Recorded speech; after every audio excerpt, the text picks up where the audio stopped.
Hello everyone and welcome to this work experience virtual presentation talking you through everything you need to know about Year 10 Work Experience Week, which is happening on the 24th to the 28th of June next year, 2024.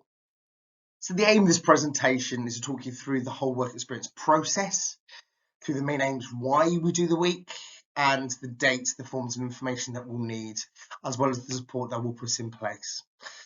First of all, I want to share with you a little bit of feedback that we've had from last year's Work Experience Week. And this helps to answer the question, why is work experience so important? So often students and families wonder about work experience in Year 10 and actually, is it really worth it and is it necessary? Well, given that often students don't know what job area or career that they want to go into, this is a fantastic way of them being able to explore the idea of working in an environment that's different to school. And the reason that's so important for Year 10 is because it offers the students a chance to get to see what the working placement is like and gives them opportunity to put into practice some of those softer skills or employability skills and basic skills that employers are looking for.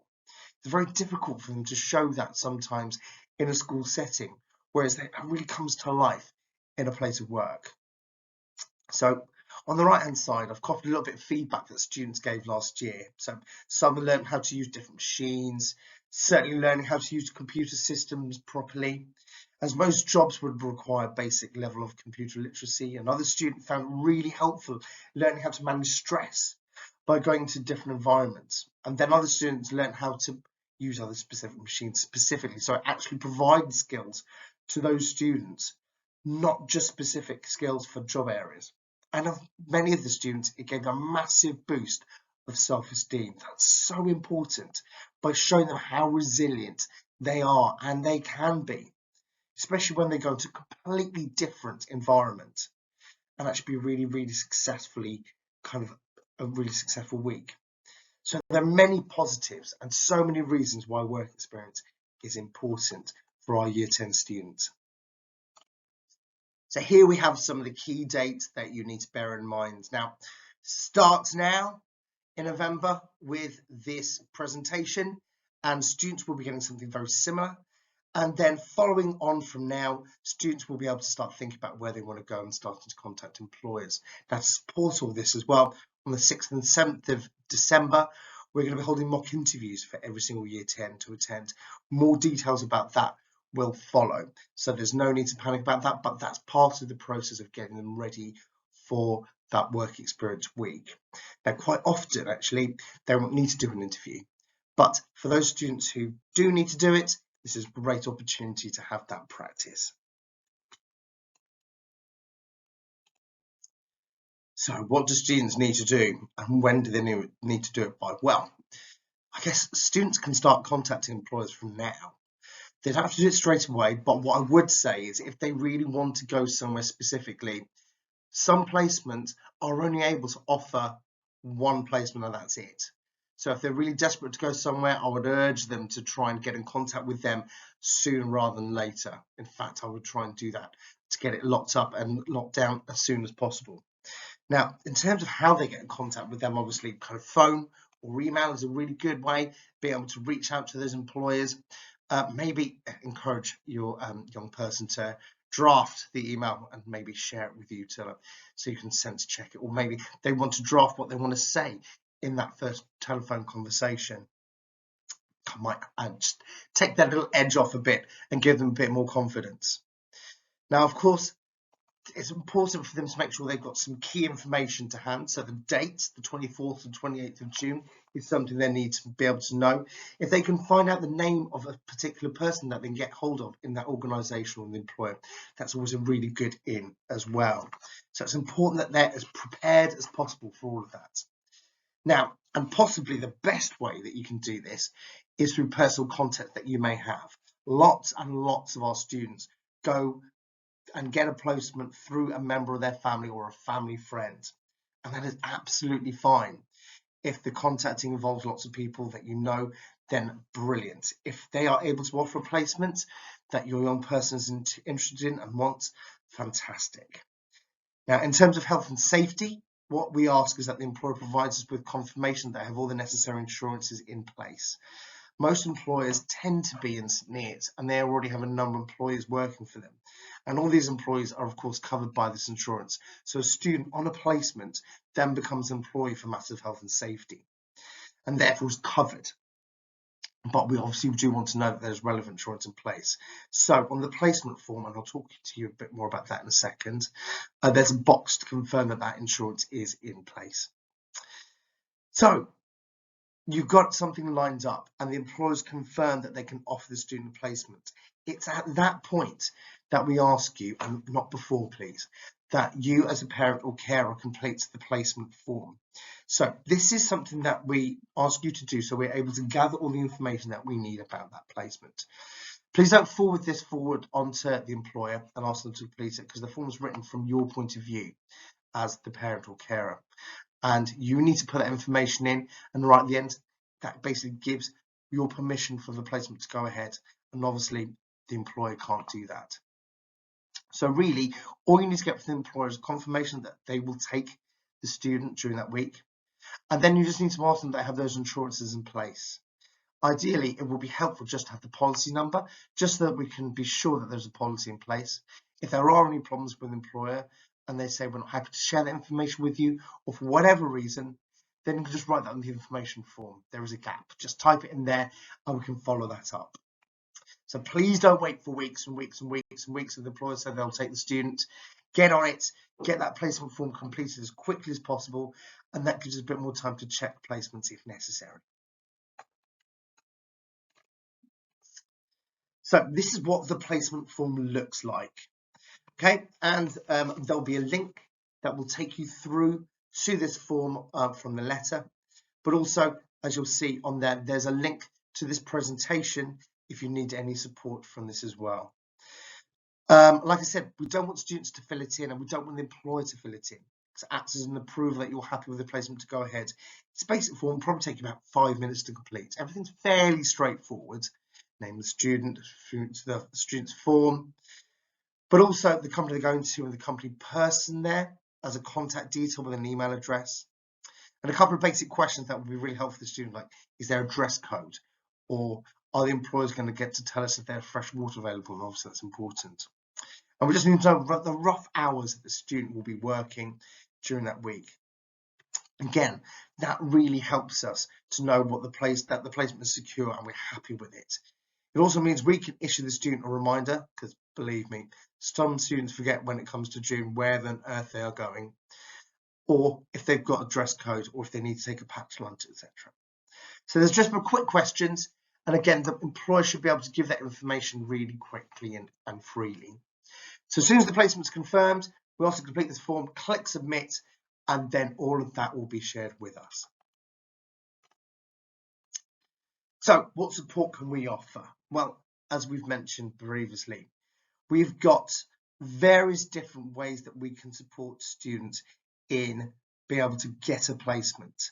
Now, we do try and put the onus on the student to find their placement. It's an important part of the process of actually putting themselves out there and trying to find it for themselves.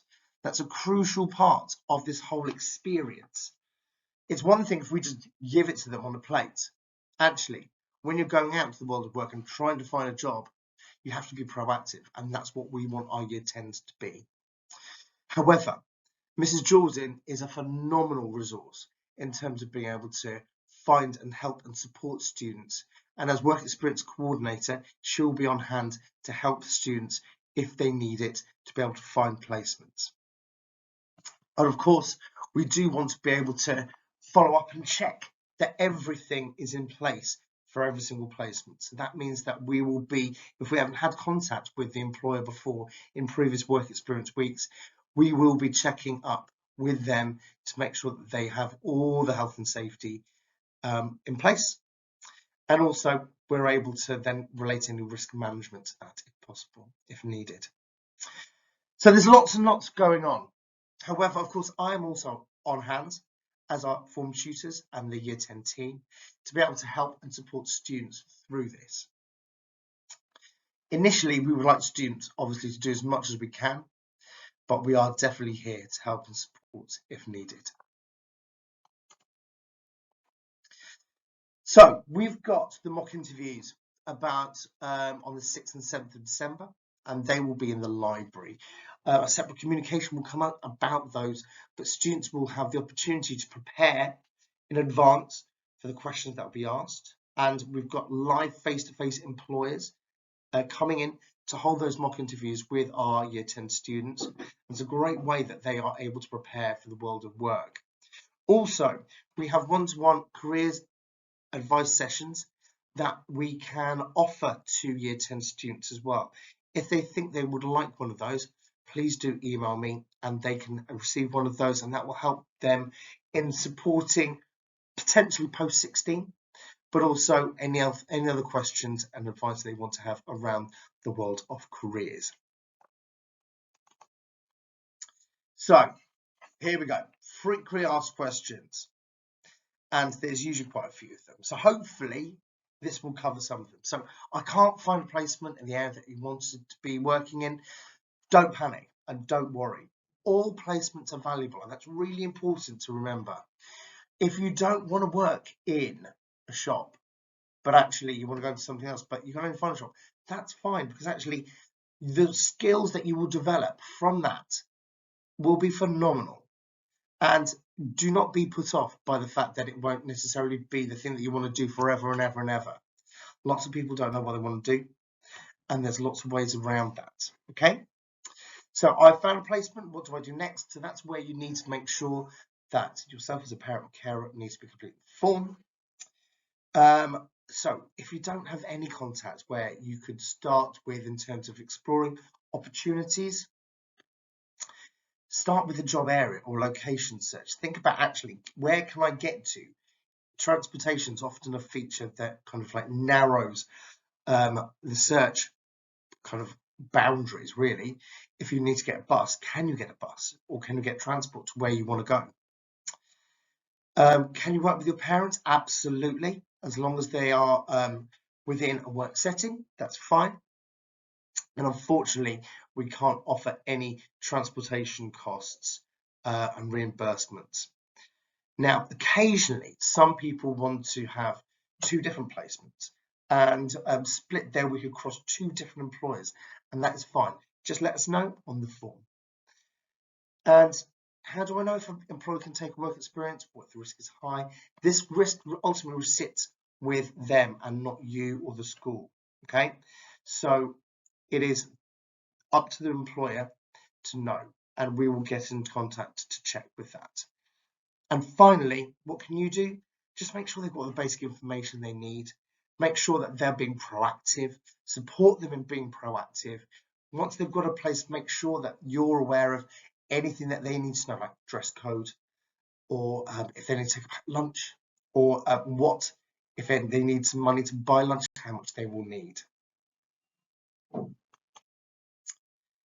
So, things that we can do. First of all, making sure that that placement form is completed by the deadline by the end of March, but ideally before that is crucial. Encouraging your child to find their placement fairly quickly, and bear in mind some placements, because we've got like nearly 300 kids going out on work experience, some places will only be able to offer 1 or 2 places, and if they go, they go. So be proactive. Engaging with them, think about looking at their CV, talking about their mock interview process that they're going to be going through, showing your enthusiasm and value work experience. And obviously, if you could help with any transport arrangements, even though we can't offer any financial help, that would be massive. And obviously, try to avoid the holidays and other commitments to make sure that this is a productive and valuable week for the Year 10s. So finally, here is your contact information. Mrs. Jordan is your key contact as the work experience coordinator. Her details are on there. My coordinator leads as careers lead, James Powell at Longsands.org is up there for you as well. All of this will be on the website. All of it will be on the placement form. Thank you very much for listening, and please do get in contact if you need any more help, advice, or support. I really look forward to a productive and fruitful Year 10 work experience week next year. Take care. Bye-bye.